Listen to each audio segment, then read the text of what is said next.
Hey y'all, welcome back. Let's give a big ol' round of applause to me. I hit 2,000 subs, yay me. All joking aside though, this literally wouldn't be possible without all of you out there. So I want to start by giving the biggest of thank yous to everyone who subscribed, liked, dropped a comment. By the way, now's as good a time as any to do all three of those things. We got some great questions from some great fans today, including when I reveal what the best video essay I've ever seen is. But first, I wanted to take a moment to say that tomorrow, on Friday, I'll be hosting a long-form 2K AMA stream. I'll be playing games whilst taking questions from all of y'all lovelies in the chat, so be sure to join me if you want to see me play some GeoGuessr or whatnot, or ask me some cues that you didn't get a chance to this time around. So, without further ado, let's get into these glorious questions. Topper Sundquist asks, what was your first, I should not be seeing this, internet moment? Without going into any of the specific gory details, because it would probably get me demonetized on this site, Omegle, and I think for a lot of people my age, that's all the details you need to really understand what I mean there. Woe betide the 13-year-olds that stroll on over to that website expecting some fun lulz. Kate Chateau asks, darkest question, or dankest, what's your favorite meme?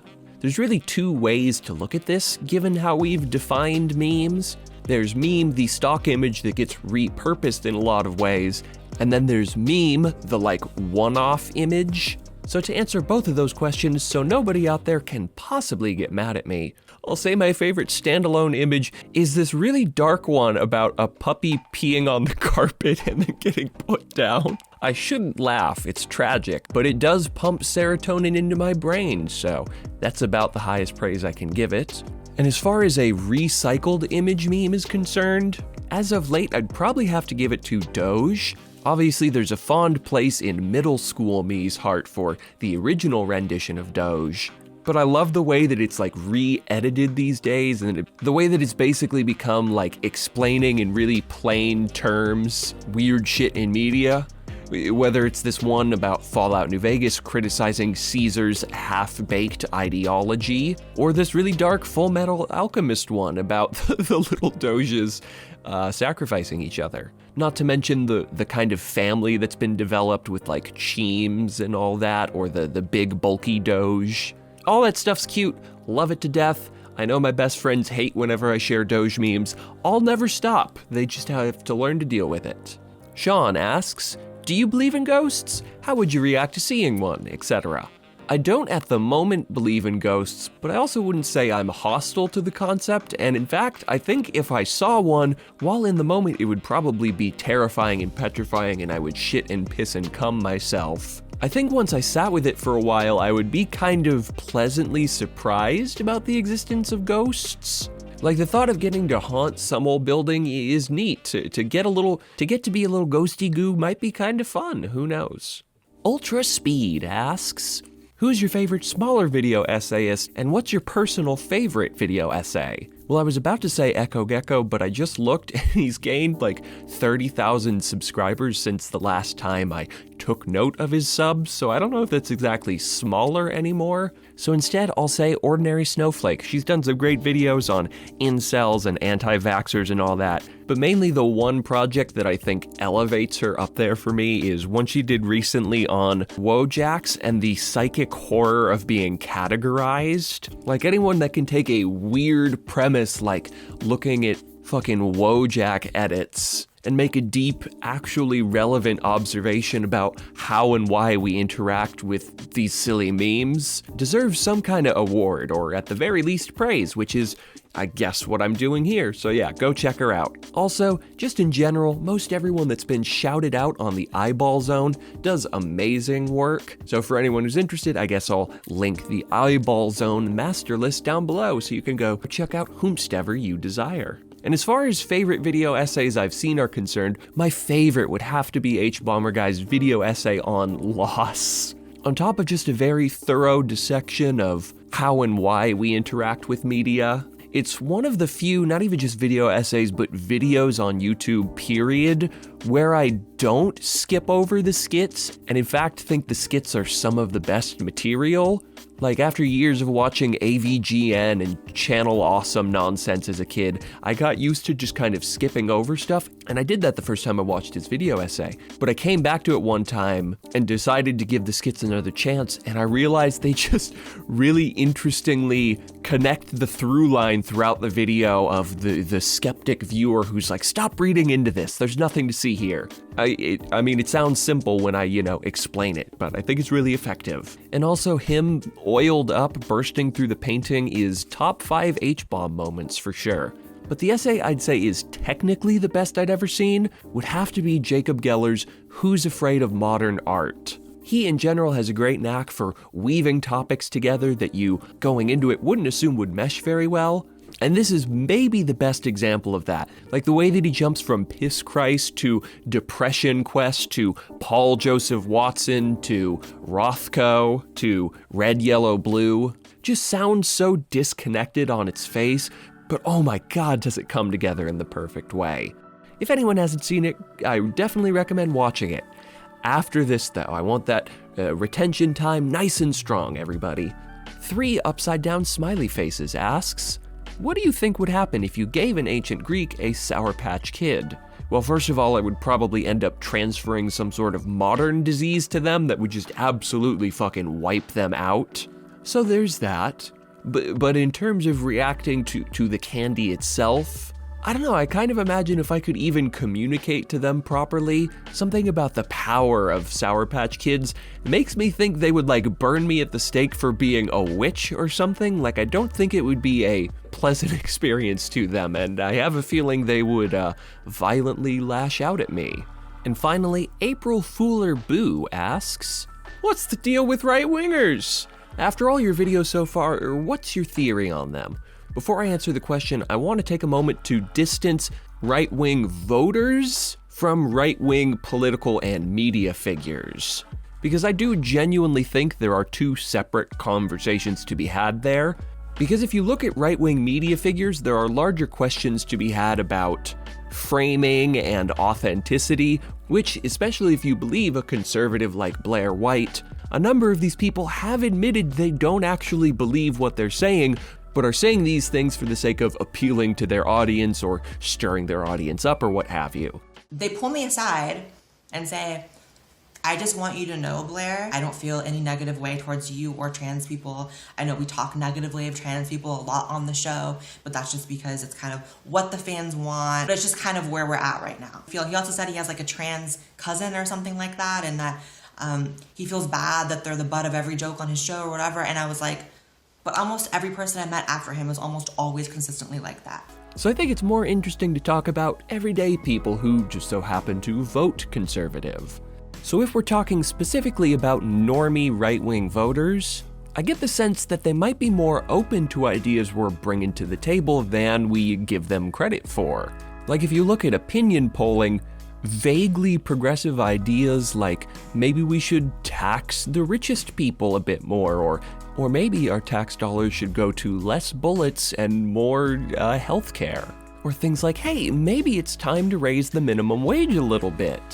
Points like these, pretty baseline stuff, are more popular with Republican voters than we would give them credit for. So I do think there's a lot of common ground progressive policy that could get a lot of support from those folks. But of course, the issue there is that Republican representatives don't always represent the interests of their constituents. You could make the cynical argument from there that they're bought and paid for and that's why they're resisting the will of the people. Or you could take a more, good faith interpretation and say that at the very least, they see themselves as there to do what's best for their constituents, not what their constituents are asking for. Like they might sit there and say, oh, well, I know voters in my district want a minimum wage increase, but I know better than to vote for a minimum wage increase, so I'm going to shut that down. Which I still think is shitty, but I guess I'm just trying to be fair and balanced TM. But I do generally think, and this is part of the impetus for like the super capitalism series, that a lot of normie Americans could be convinced to policies we're pushing for if progressivism or socialism were presented in any way resembling good faith in this country, which we all know it hasn't been for decades. But obviously, and this brings me back again to the super capitalism series, the hurdle to overcome will always be the decades of Red Scare propaganda that we've had.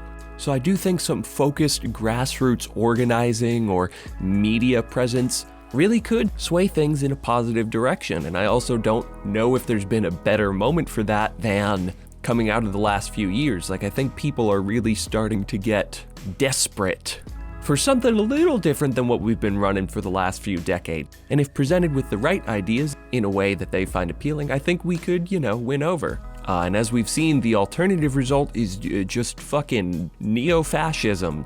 So hopefully we win out instead of them. Otherwise, that would be pretty cringe, to say the least. Oh, and one last rambly kind of thought about right-wingers. This is definitely a much larger conversation than can be had in this quick little Q&A video of ours. But there's something really interesting to me about how often right-wing media is able to get away with just bad argument structure.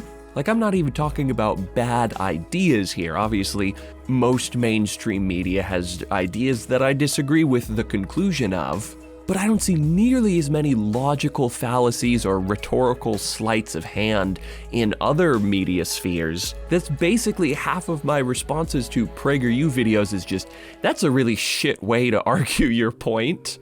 And like, it says a lot that me, a fucking dumbass 24-year-old, with barely any formal logic training or formal political science or political history training, can easily debunk the structure of these arguments presented to millions by people who get paid millions. And this isn't an argument from ability or anything. Obviously, it doesn't take 10 billion IQ Ivy League graduates to dissect logical structures and all that. Again, I am a dumbass, and I feel like I do an okay job catching fallacies when I'm watching these videos. But it is really important to point out that a lot of my skills at dissecting logical structures have been developed over the course of quarantine, where I've had basically unlimited free time for the first time since I was like 8. So it strikes me that the right-wing media sphere kind of preys on people as a compounding result of late-stage capitalist norms like working longer hours for less money, not having many vacations or much time off, not having much maternity or paternity leave.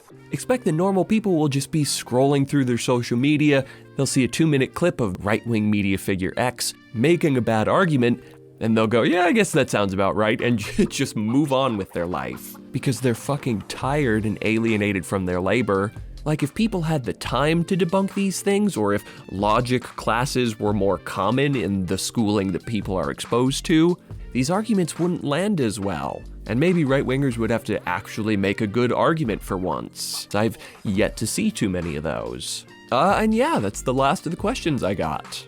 Thank you once again to every single subscriber, every single person that's dropped a like or commented on a video. By the way, now's as good a time as any to drop a like, comment down below, or to ring that little bell. But I just want to say one more time from the bottom of my cold black little heart, thank you all for so much support. It means the world to be even making a subscriber goal Q&A video. Like, I honestly never thought I'd get here. I kind of expected to just ramble into the ether of YouTube, my weird little video essays. So I'm super grateful that there's a community of people who want to hear me rambling into the void. That's great. So with that I say, mwah. Thanks for watching, everyone. If you like my content and want to further support me on my journey, you can join me over on Patreon. Patrons get access to exclusive behind-the-scenes content, like early versions of every video, behind-the-scenes exclusives, voting on things like video topics and the direction of the channel, and Patreon-exclusive videos, like, believe it or not, this other Q&A. So be sure to join me over on Patreon if you want access to all those goodies. Speaking of patrons, I want to give the biggest of thank yous to Piley Benton's biggest boys, like Nillik Elites, Sean Locke, Floof Pants, and Kerman Ferd. If you want to have your name read off at the end of every video, be sure to join me on this specific tier. I also want to take a sec to remind y'all that I will be, in celebration of hitting 2K subs, streaming this week. I'll just be out here playing some games for a few hours, and if you'd like to, feel free to hop on in and ask me some other questions that might come to mind. It'll be a great fun time, and I'm excited to have you there. Thanks much, everyone, and I'll see you next time.